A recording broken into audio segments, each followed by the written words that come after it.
football returned this weekend. Now the Mid-American Conference is preparing to kick off its year. News 8's Kyle Mitchell is going straight to the guy tasked with keeping student athletes safe and looks at the testing needed to make football happen at Western.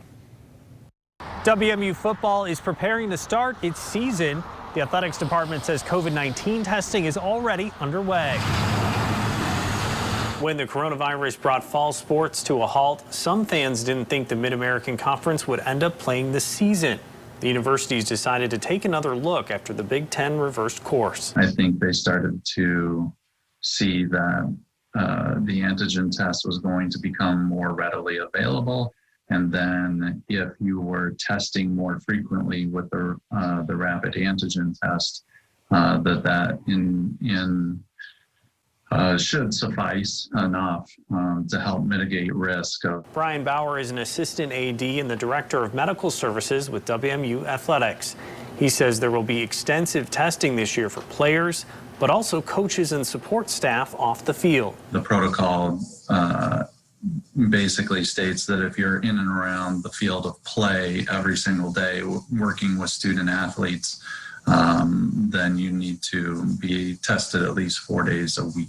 The Syracuse Health Center on campus is conducting the tests. If a rapid test comes back positive, a second test will be taken and sent away to a lab in Metro Detroit for additional verification. Our physicians identified that on a positive antigen test that we would also conduct a PCR test on that individual to ensure that we're recording accurate results.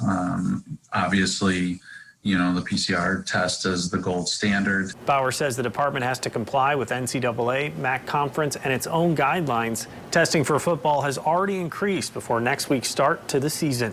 Also part of the NCAA guidelines was for high-risk sports to be surveillance tests, pre-training periods.